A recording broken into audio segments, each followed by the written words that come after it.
At sa bahay ng pagdiriwang ng Araw ng Kagitingan, inalunsad ang bagong Coast Guard District sa Kalayaan Island Group na target palakasin ang puwersa ng gobyerno sa West Philippine Sea.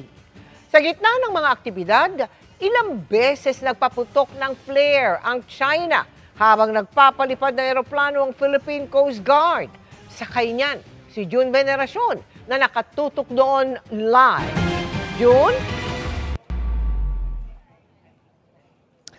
Mel, nasaksihan namin na makailang ulit na pagpapaputok ng China ng flare habang lumilipad ang isang eroplano ng Coast Guard sa West Philippine Sea. Nangyari yan, Mel, matapos i-activate ngayong araw ang isang bagong Coast Guard District sa WPS. Nagsimula sa mga radio challenge. Philippines aircraft Charlie 208, you have approached top day and central day street to the China Islands and the reef. Sail immediately. Over. Pagkatapos ay nagpaputok na ng mga flare ang China. Nangyari ito habang lumilipad ang isang eroplano ng Philippine Coast Guard sa layong 3 nautical miles mula sa Mischief Reef. Ganon din ang ginawa nang lumipad ang civilian aircraft di kalayuan sa Subi Reef. Nagpaputok ng flare, sir. Nag-flare sila, sir. Although ang flare na pinalipad nila ngayon is significantly far from the aircraft, but the tendency is paano nga kung mas maabutin ito ang aircraft natin, then definitely it's endangering the safety ng aeroplano natin. Ang Mischief Reef at Subi Reef ay mga Chinese-occupied maritime features sa Kalayaan Island Group. Nangyari ang pagpapaputok ng China ng mga flare ilang oras lang matapos ang activation ng bagong Coast Guard District na inaasahang magpapalakas ang puwersa ng gobyerno sa West Philippine Sea. Kasabay ng pagunita ng ika-84 na anibersaryo ng Araw ng Kagitingan, inactivate ang Coast Guard District Kalayaan Island Group. Dahil dito, mas marami ng tropa at mga kagamitan ang i-deploy dito. Sa Pag-asa Island nakatayo ang headquarters ng bagong District Command. Kalayaan Island or Pag-asa Island is no longer just a frontier.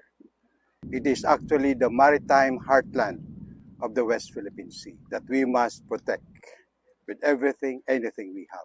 There will be an intensification of maritime law enforcement para maproteksyonan po natin ang karagatan ng Kalayaan Island Group. Inaasahan ng Philippine Coast Guard na muli itong aalmahan ng China. We don't really care about their comments. There's no reason for us to be bothered sa magiging statement na naman ng Chinese Embassy or the People's Republic of China.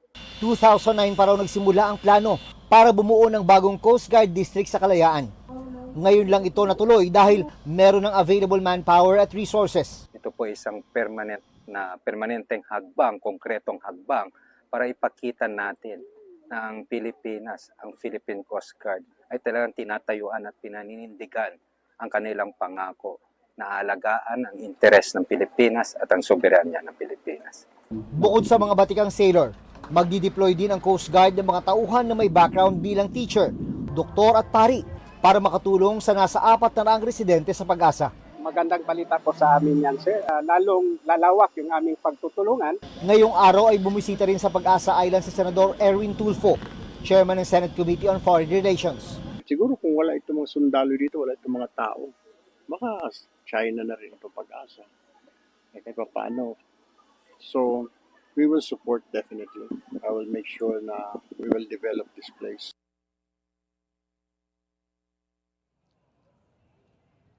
Mel, bukod sa pagpapaputok ng flare ay meron daw isang eroplano na bumuntot sa civilian aircraft ng Coast Guard. Hinala ng Coast Guard ay mula rin ito sa China, pero wala naman daw itong ginawang kakaiba na dapat ikabahala. Balik sa'yo, Mel. Maraming salamat sa iyo, June Veneracion.